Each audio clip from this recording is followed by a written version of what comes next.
G'day guys, welcome back to Reach Me or Teach Me. The Baseball Classic, the World Baseball Classic I should say, has been recommended a couple of times on the channel here, primarily by my good mate Hi-Fi John, who's been a big supporter of the channel. I haven't checked any of it out yet, but I saw this video from Baseball Doesn't Exist, which is another channel that's also been recommended quite a few times, on how the World Baseball Classic changed baseball.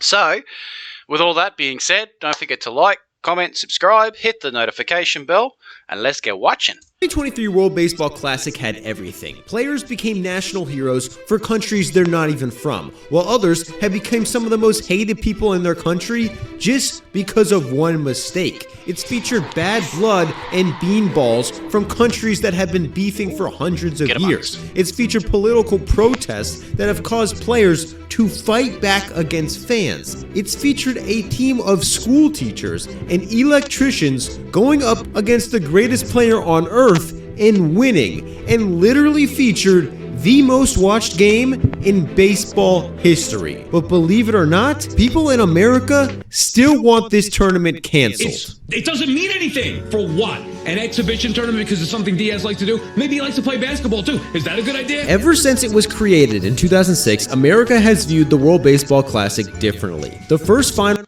2006, so it's been around for a few years now. Was watched by 60 million people in Japan. That's more than any World Series in history. When Carlos Ruiz said he wasn't going to play for his home country of Panama, the president of Panama called him and told him to play. So he did.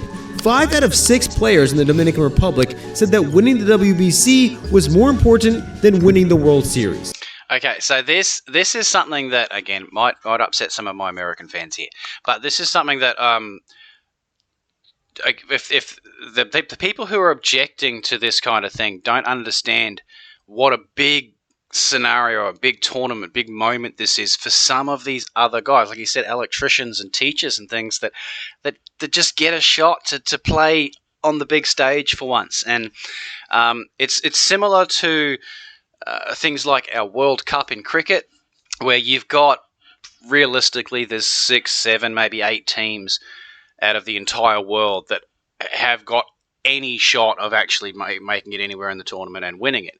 But it is open to all the teams in the world. So you get teams from United States and Canada and Scotland and all these much smaller, lower profile cricketing nations that get their opportunity to play against the best players in the world on the big stage in front of their friends and their family and all of that sort of stuff. And it's something that is an irreplaceable moment for people born outside of these huge cricketing countries.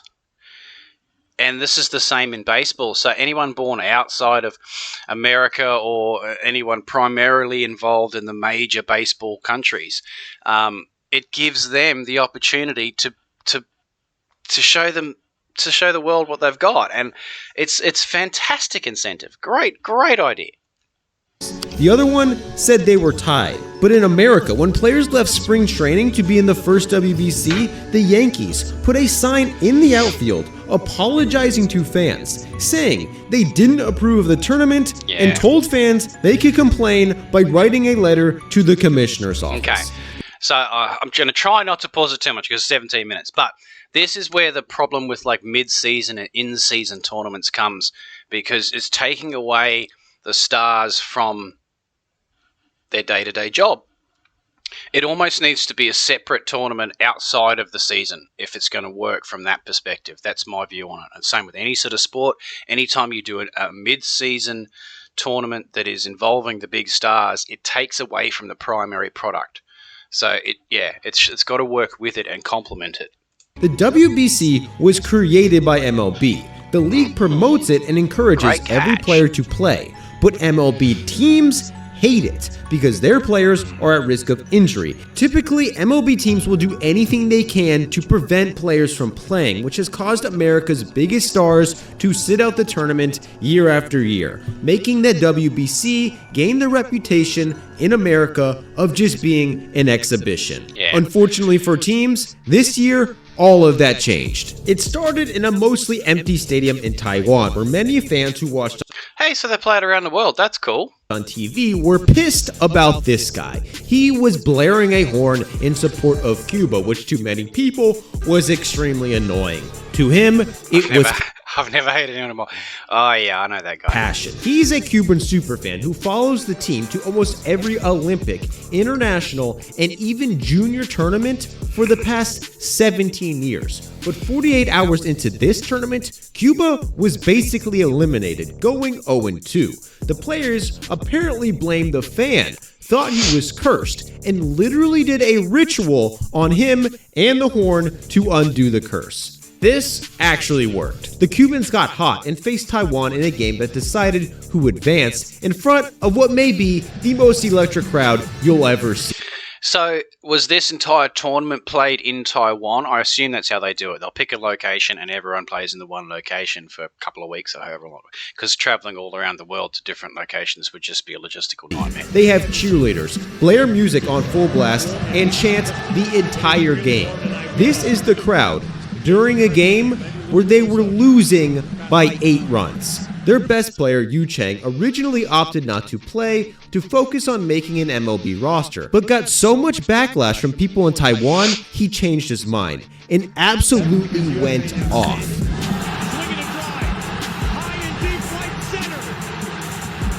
He likes it.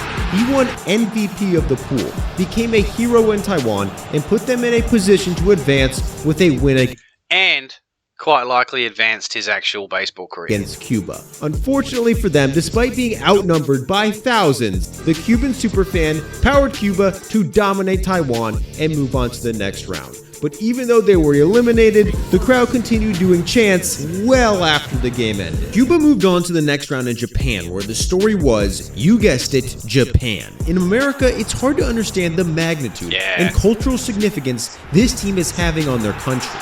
The talent on the roster is unlike anything Japan's ever seen. They're widely considered the best Japanese team of all time. They're essentially the Bulls in the 90s, the 2004 Red Sox, or the 1927 Yankees. But instead of representing a single city, they represent the entire country. An insane 36 million people watched them play in an exhibition game leading up to the tournament. Ohtani himself gained 2 million followers on Instagram in the past month alone.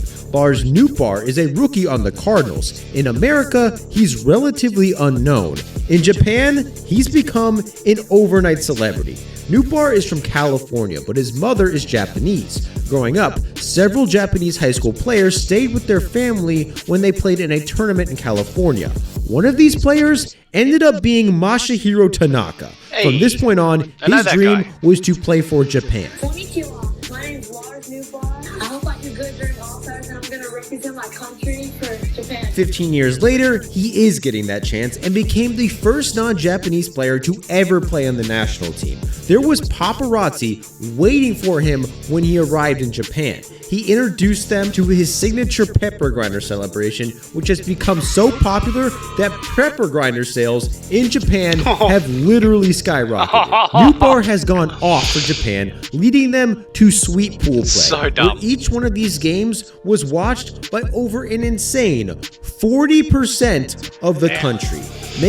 Again, it just shows the intention behind this is to grow baseball on a global scale and get the rest of the world to come on board. Japan is already huge on baseball, and it just shows some crazy numbers. Making this tournament more popular in Japan than the World Cup was. Their game against Korea was watched by an estimated 55+ million people in Japan alone. And once again, this rivalry got ugly. The first 2 World Baseball Classics were dominated by these two countries. Their games resulted in Japanese players getting intentionally hit, Korean players trolling Ichiro in relation to comments he made about Korea, and Korea literally planting a flag on the mound as Ichiro looked on in complete rage. Leading up to this tournament, a Korean player said Ohtani was so good, he might just hit him with a pitch. Later clarifying this was a compliment disguised as a joke, but Japanese media took this as a direct threat, and on a 3-0 count, a ball came directly at Ohtani. He couldn't help but think he was being targeted, and earlier in the game, Lars Nootbaar was also hit by a pitch. taking obvious exception to it. Japan thought they were being thrown at. For Korea, that's really all they could do. They lost 13-4, and for Korea, things got even worse. Wow, that's Baseball in wild. Korea Hang on. is in My cat's complete being an disarray asshole. at the moment at what people in the country are calling the biggest embarrassment in the team's history. This all started in 2021 during the Olympics. After a disappointing performance, the broadcast caught their first baseman, Kang Bak-ho, on the bench chewing gum and looking disinterested. Losing was so embarrassing for Korea, this was seen as a massive scandal and became national news. So leading up to the WBC, Korea and Kang Bak-ho were determined to fix their image. However, in their first game, they fell behind and needed a rally. And in the 7th, when his team needed him most, Kang Bak-ho hit a clutch double. Celebrated, came off the bag by an inch, and was called out. The next batter got a big plays.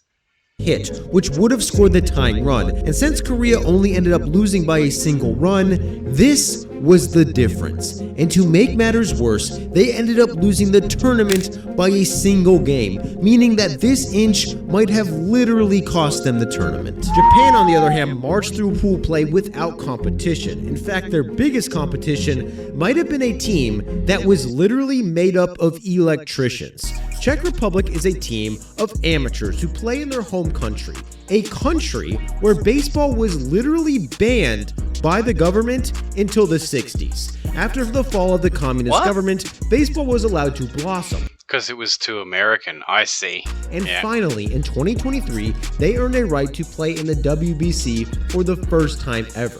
Their manager is a neurologist. Their center fielder is a high school geography teacher. Their third baseman is a financial analyst. And their starting pitcher is an electrician. He faced Roki Sasaki, probably the best pitcher in Japan, who almost pitched back-to-back perfect games and throws up to 102 miles per hour.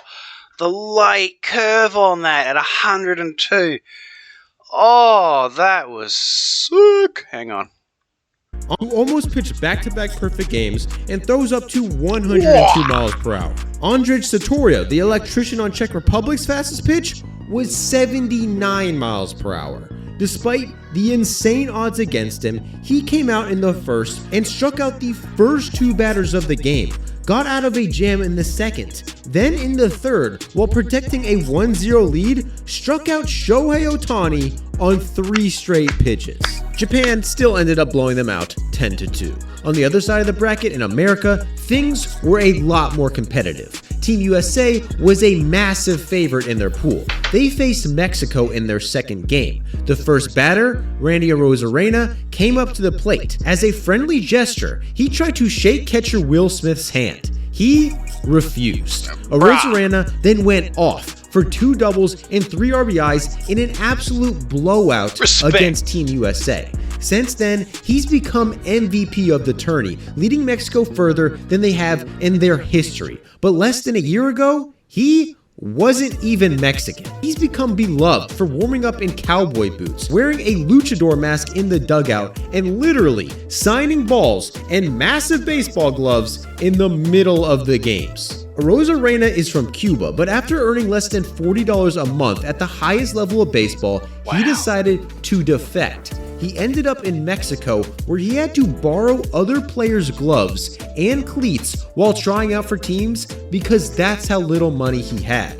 From there, he signed an MLB contract and has produced an MLB ever since he arrived. Wow. But every offseason, he returns to Mexico, where he now lives. He's been trying to complete the long process of becoming a citizen for years, but in 2021, he went on Instagram and asked the president directly, saying if he allows him to become a Mexican national, he promises he would play for Mexico in the WBC. And the president agreed. Arozarena was nationalized within... What a story. in a few months, and less than a year later, he's on Team Mexico. The World Baseball Classic was so important to them, the president of the country literally made a player a citizen just so he could play for the team. In America, the opposite was true. Only one out of the top 20 American-born pitchers decided to play. The ones who did pitch were under orders from their clubs not to pitch too many innings to risk injury, but pitch enough innings to be ready for the season. So instead of strategically using pitchers in a way that gave them the best chance to win, Team USA had to waste some of their best pitchers in the blowout, causing backlash from fans and the media, saying not only do our best pitchers not play, the ones who do aren't even allowed to try their... And look, I get it. I get why. Like, we're talking hundreds of millions of dollars, billions of dollars in the overall scheme of baseball. I get it. Like, it's a business, and I do get it. Why they don't want their best players playing, risking injury, all that sort of stuff.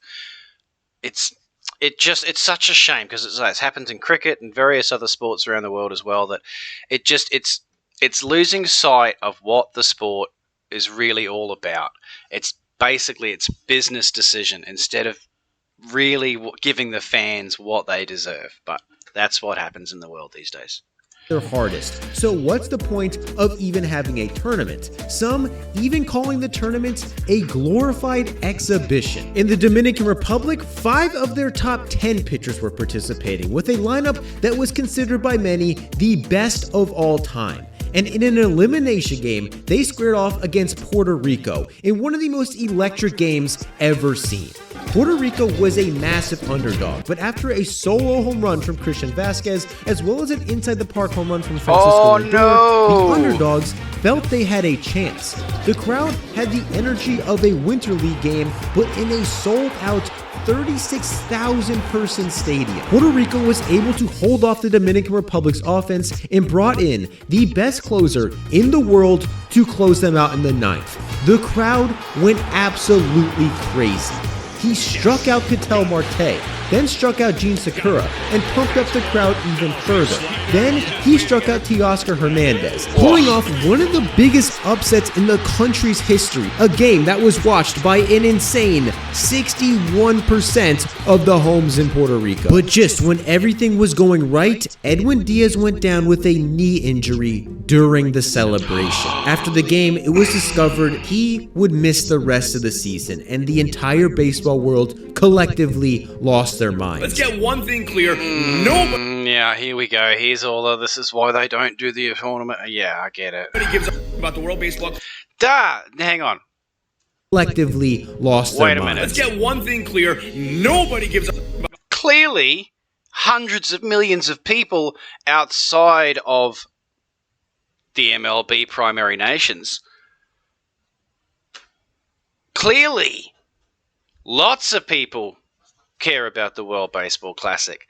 And again, you're missing the point that some of these great stars, these international stars that have come from these Latin countries and have come from other countries like Japan and around the world,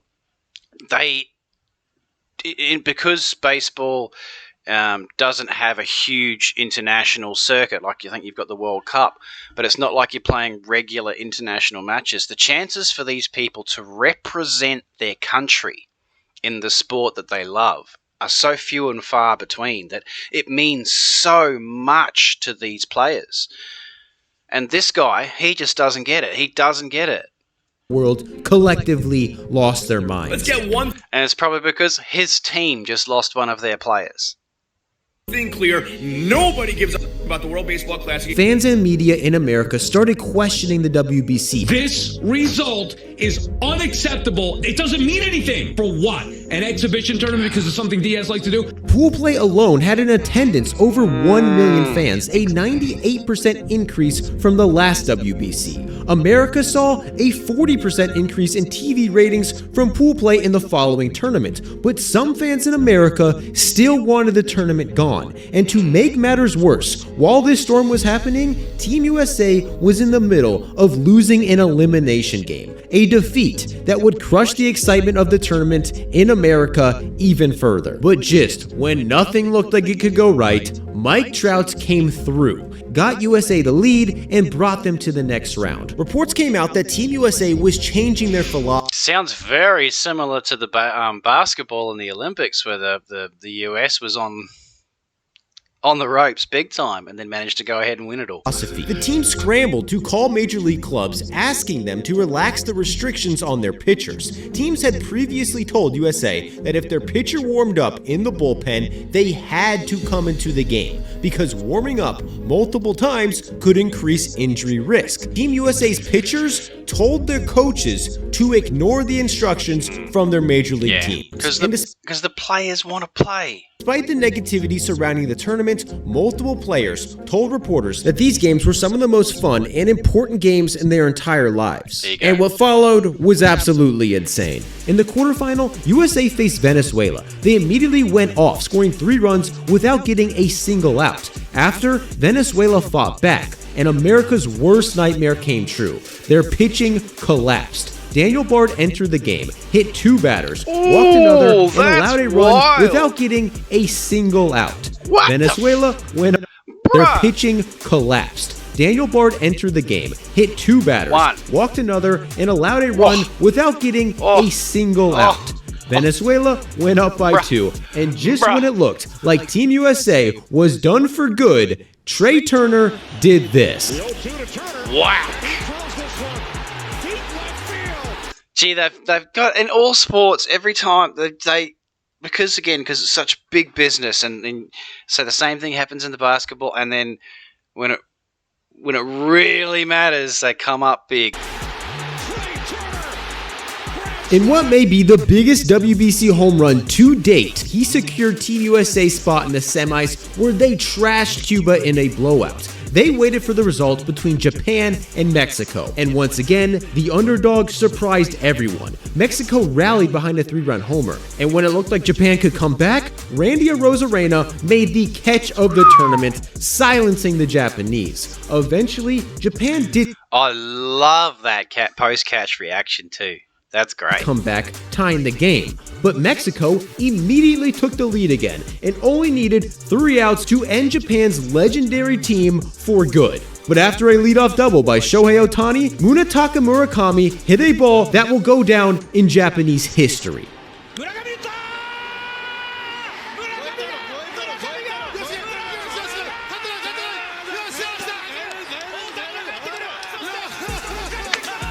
Japan's quarterfinal game was watched by 62.5 million people in Japan alone. According to Forbes, that's 7 million more viewers than the most watched World Series ever. In all likelihood, this game against Mexico was watched by even more, and by securing a championship against USA, setting up a matchup between Shohei Ohtani and Mike Trout, it was pretty much guaranteed that the final would be the most watched baseball game ever. Bet. Right off the bat, USA struck first. Japan responded with a home run themselves, then tacked on another. They held a 3-1 lead for most of the game, but after an absolute bomb by Kyle Schwarber, USA was back in the game. As the 9th inning approached, Shohei Ohtani warmed up to close out the game in what would be the perfect ending for Japan. And after recording the first 2 outs, his teammate, Mike Trout, came to the plate. And in an ending Oh, they're teammates. I didn't know that. you couldn't have scripted any better, on a 3-2 count, Woo! Got him swinging.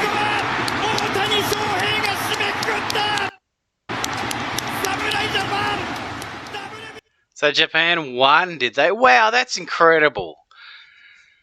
Absolutely. What a great story. What a great video. I'm so glad I watched that. And to those of you who still think the World Baseball Classic doesn't matter, you don't get it. I'm sorry, you just don't get it. It is huge, like I said, to those players, even the big name players, to get the opportunity to represent their country on a global stage. So it's such a big thing. Anyway, guys, I hope you enjoyed it. Like, comment, subscribe, all that stuff, and we'll see you in the next one.